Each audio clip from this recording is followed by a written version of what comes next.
Futbol oyunlarında Türk takımları tarihi. Daha önce FIFA ve PES serisinde Türk takımlarını incelemiştik. Şimdi bu videoda ise PES ve FIFA dışındaki diğer futbol oyunlarındaki Türk takımlarını inceliyoruz.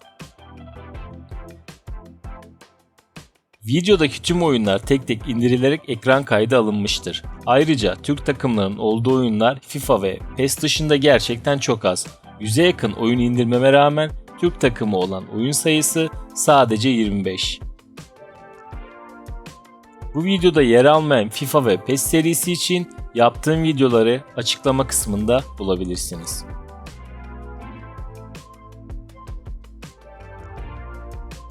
...1992 yılında Virgin Games tarafından yayınlanan oyun, çıktığı zaman 3 ay boyunca en çok satan futbol oyunu olmuştur. Tabii ki bunun dışında bizi ilgilendiren ve benim de oldukça şaşırdığım bir şekilde Türkiye'den 3 tane takımın olması.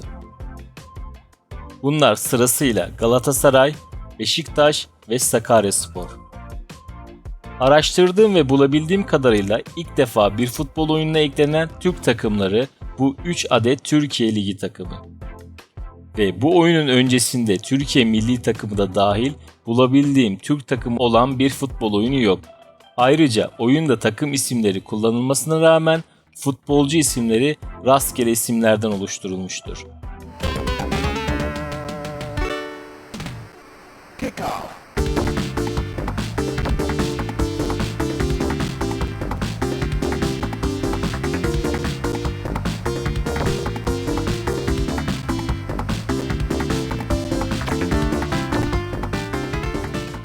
Sensible Soccer 1992 yılında Sensible Software tarafından yayınlanan bir oyundur.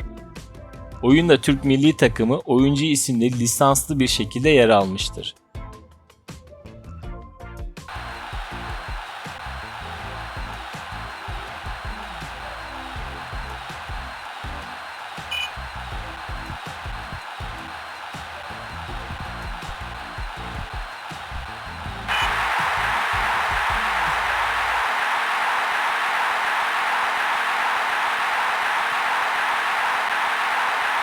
Super Psychic serisi 1992 yılında başlayan oyun serisinde ikinci oyundan itibaren 3 oyunda da Türkiye milli takımı yer almıştır. Çıkan oyunlar sırasıyla 1994 yılında Super Psychics 2 The World Championships, 1995 yılında Super Psychics 3 The Next Glory,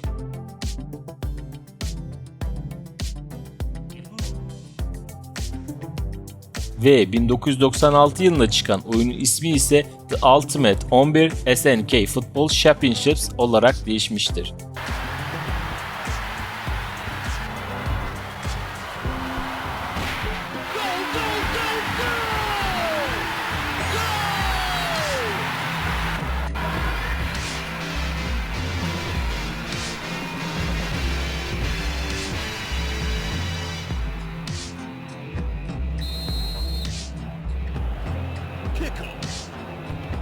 Total Football 1995 yılında Acclaim tarafından yayınlanmıştır.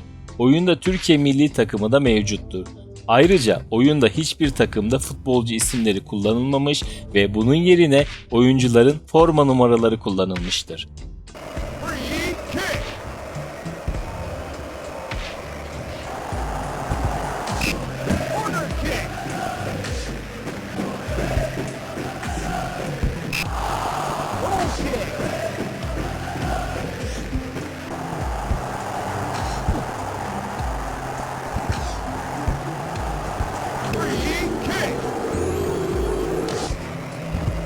UEFA Striker 1999 yılında Infogrames tarafından yayınlanmıştır. Oyunda Türk takımı olarak sadece Galatasaray'a İstanbul adıyla yer verilmiştir ve futbolcu isimleri de gerçek olarak kullanılmıştır.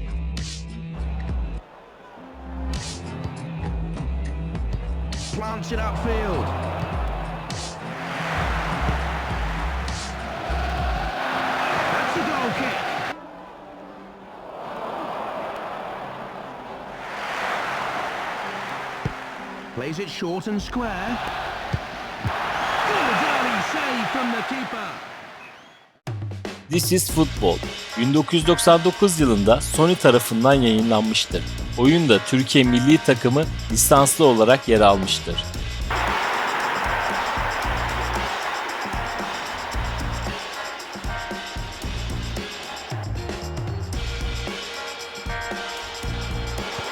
Hits the cross. It's gone out of play for a throw in. Plays the short ball. Good stop by the keeper.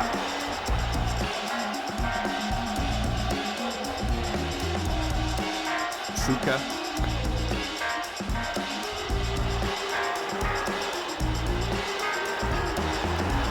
UEFA Championship League Sezon 1999-2000. Rakamları da Türkçe okuduğum için takılmazsınız. Yani Türk alışkanlığı. İngilizce söylenir, rakamlar Türkçe okunur. Evet.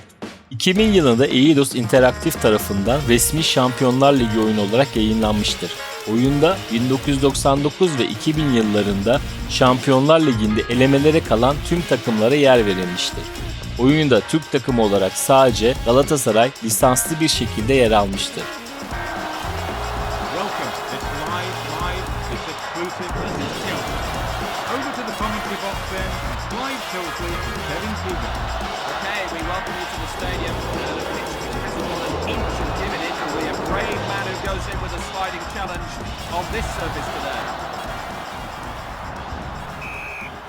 Away we go then, Kevin.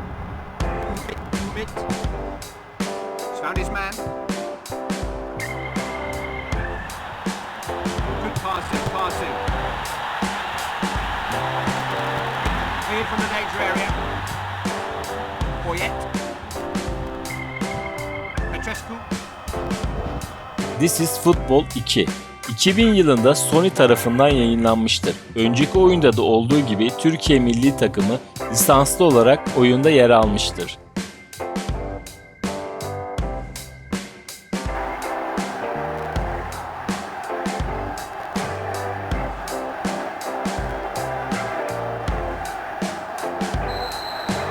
The game is underway. Plays the short ball. Abdullah. Is it? Shoots! And that's gone out for a corner.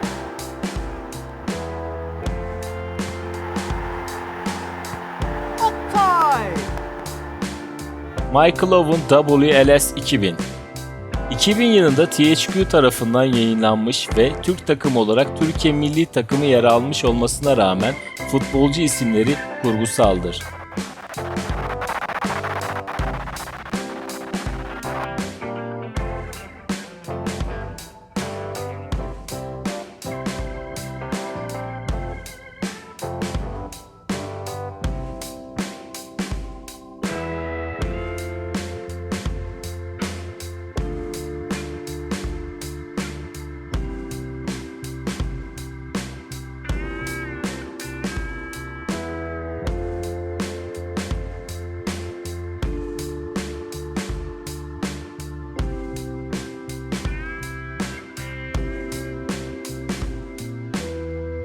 UEFA Champions League Sezon 2000-2001.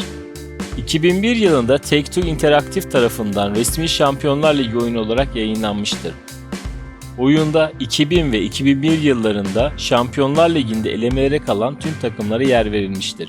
Türk takımı olarak Galatasaray ve Beşiktaş lisanslı olarak yer almıştır.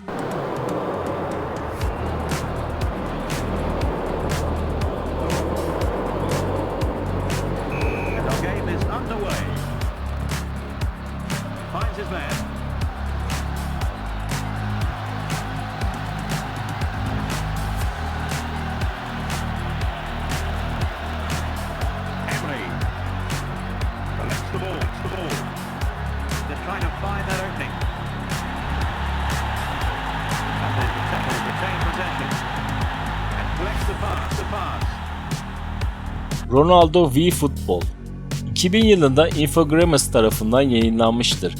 Oyun adını o zaman ünlü futbolcusu olan Ronaldo'dan almıştır. Ayrıca Türkiye milli takımına da oyunda lisanslı olarak yer verilmiştir.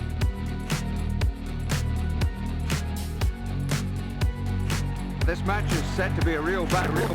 Managers and players have certainly made plenty. And we're off. Yes, come on lads, show us what you can do.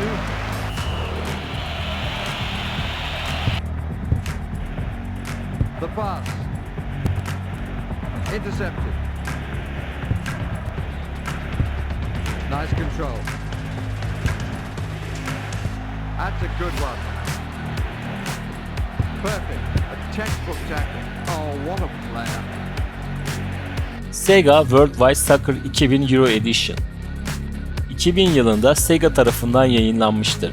Oyunda Türkiye milli takımı oyuncu isimleri kurgusal şekilde yer almıştır. Today's exhibition match which should give both managers a chance to experiment. It's France versus Turkey. I'll pass you over now to Peter and Trevor. Thank you, Jake. No one seems to be able to take the ball off him. Trezeguet, an incisive forward pass. Suarez, they've scored a goal. It's there.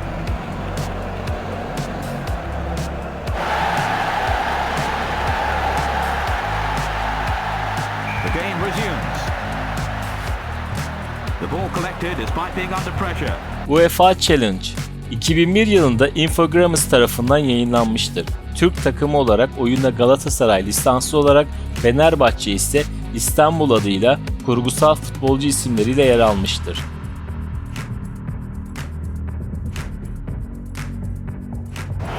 Hello everyone. Well, a couple of good teams on display here today. Should prove to be an interesting game. It's only a friendly, so we should see a wide range of skills with players having more time to dwell on the ball.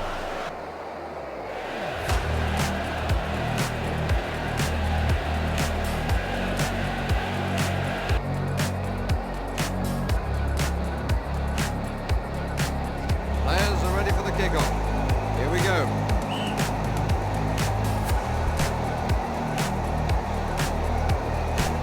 Good, close control. Now can he do something with the ball? Yardel. Haji. Ted. Given away possession. What a reaction save. And it's there, tucked away with a plop. Lovely goal.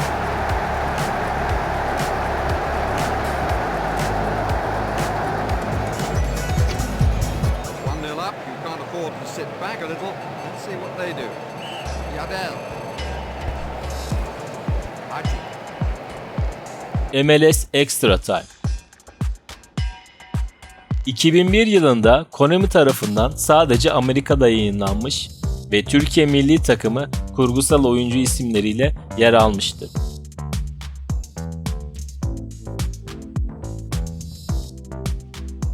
I'm Bob Lee, and thanks for tuning into Major League Soccer on ESPN. The conditions are perfect for a great game of soccer.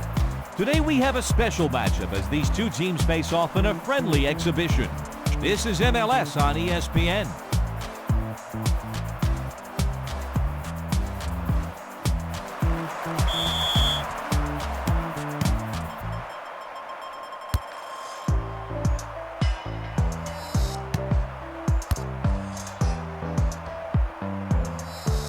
Good dribbling. Goal!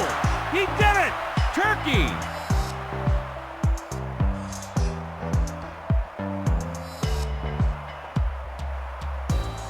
Here's the replay.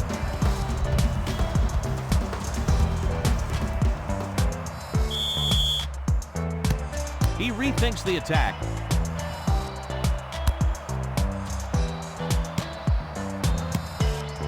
Working hard for those passes. This is Football 2003 Sony tarafından 2002 yılında yayınlanmıştır. Oyunda Türkiye milli takımına lisanslı olarak yer verilmiştir.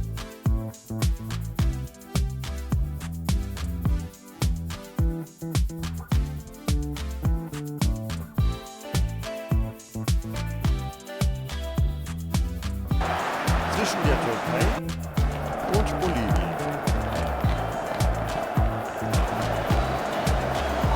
Anstoß für die Gastgeber.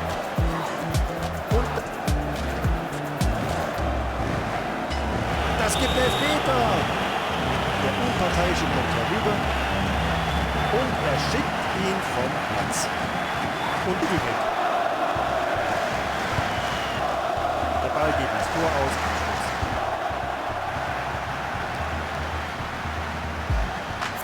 schlägt den Ball hoch und weit.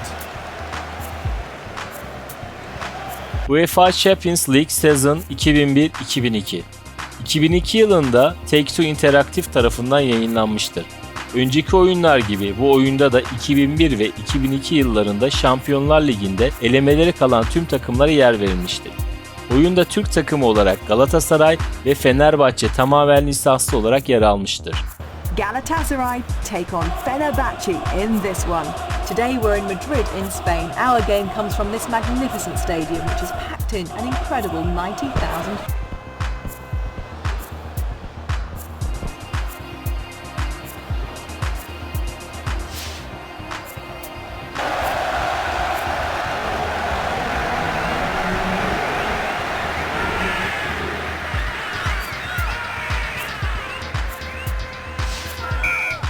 Here we go then. It should be a fascinating contest. Collects the ball. Well represented up front. Oh, it's tried a shot. It's gone wide. Yeah, as we say regularly. Here. Looking promising. Referee blows for the foul. And that, the referee decides, is enough for yellow. That is nothing less than he deserved for that tackle. The ball in place for this free kick. Good situation, isn't it, Guy?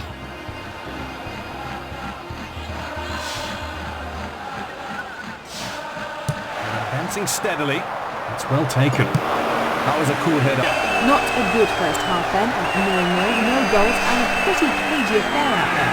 Galatasaray then at half-time, Barry. Which way is this one going to go? Very.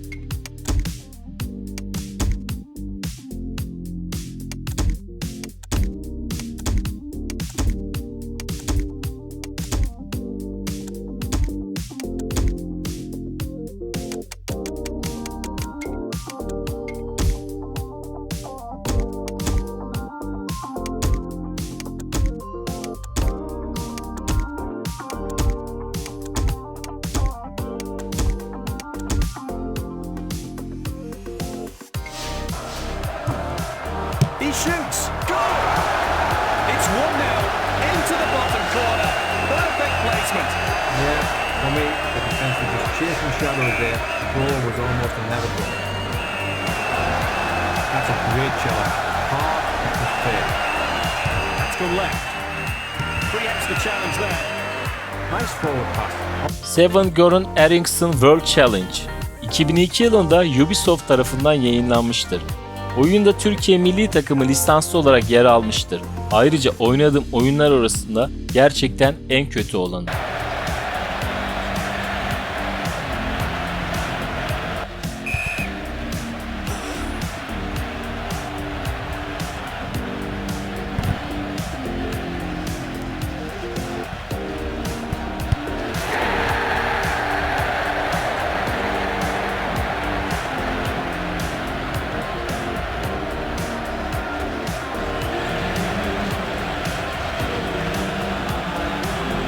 Super Shot Soccer 2002 yılında Tecmo tarafından yayınlanmıştır. Oyunun ilginç bir özelliği her takımın özel süper şutlarının olması. Oyunda Türk milli takımı kurgusal futbolcu isimleriyle yer almıştır.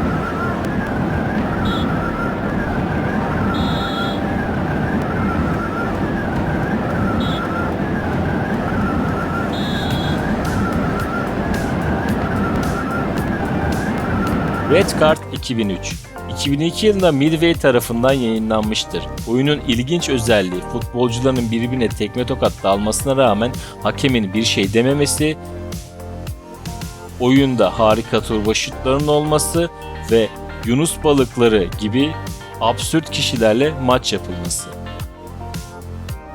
Oyunda Türkiye milli takımı lisanslı olarak yer almıştır ve futbolculara Türkçe seslendirme eklenmiş.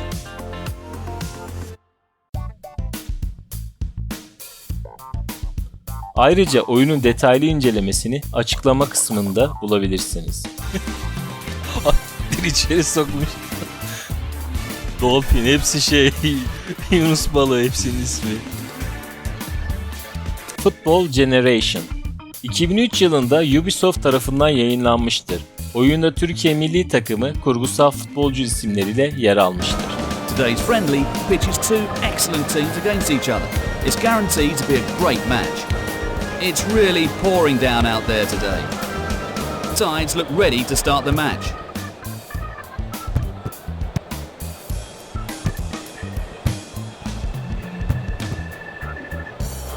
Great attempt.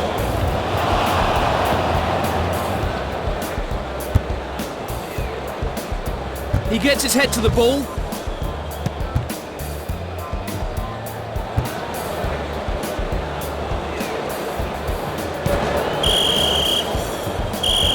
And that foul has cost him a booking. This is Football 2005. 2004 yılında Sony tarafından yayınlanmış ve bu oyunla birlikte seri son bulmuştur. Türk takımı olarak Beşiktaş ve Türkiye milli takımı lisanslı olarak Galatasaray İstanbul adıyla, Fenerbahçe ise İstanbul F ismiyle yer almıştır. Strokes a short ball upfield. The keeper will deal with shots like that all day long. Galatasaray ve Fenerbahçe'nin lisanslı olmamasına rağmen futbolcu isimleri lisanslanmıştır. Hello, Peter. Looking at these two teams, there really isn't too much between them. They could... Tonight! That was a quality save. He's played that short to run the ball upfield. The referee has stopped play for offside.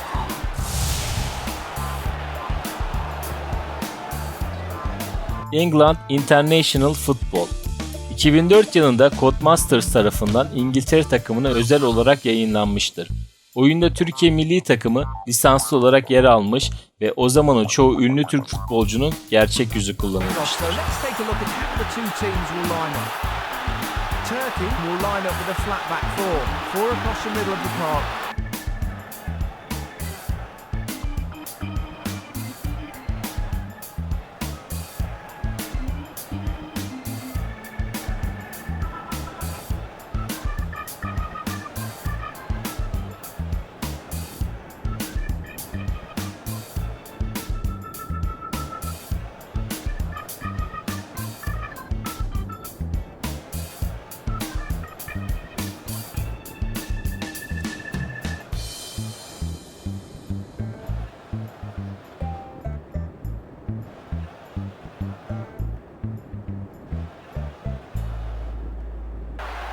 Kuma.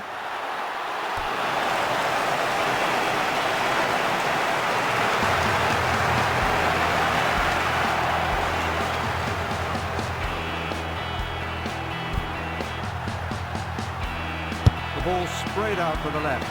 Oh, taken right off his toes. Tunkai. Tunkai! 3 in the box to aim for. Pascal. Ibrahim. Nihat. Cross is swung in high. Keeper can only carry the shot. Okay. 3 in the box. He tries the shot. The keeper pushes it away.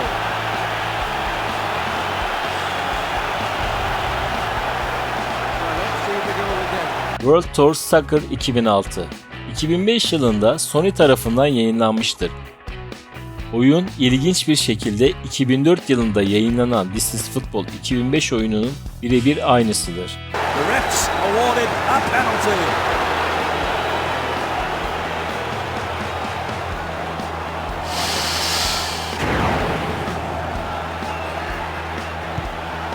He didn't waste his time. He hammered it home. And that's the goal that gives them the lead. Will be offering his usual in-depth knowledge to the day's proceedings. Hi, Peter. Tempers are going to be running very high today. These two teams are evenly matched.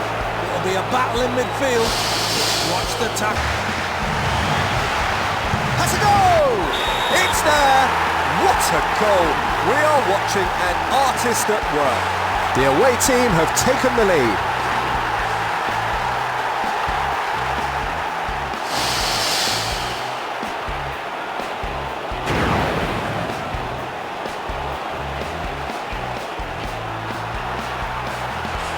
Passes the ball, lays it off.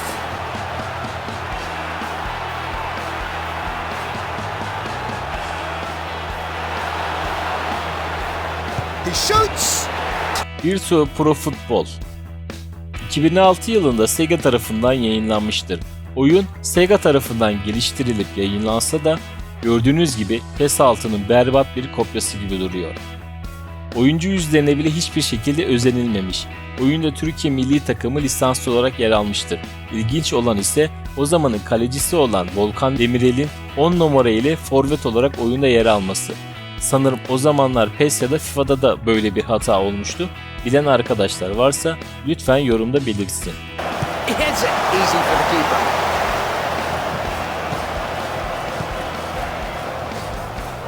Moving it forward now. That's well read by the defender. 10. Evet, bu son oyundan sonra PES ve FIFA'nın futbol oyunu dendiğinde akla gelen ve elle tutulur işler yapan oyunlar olmasından dolayı bu dönemden sonra diğer şirketler futbol oyunu geliştirmemeye başlamıştı. Gördüğüm kadarıyla özellikle Sega ve Sony gerçekten üretmeye çalışıyor o dönemler.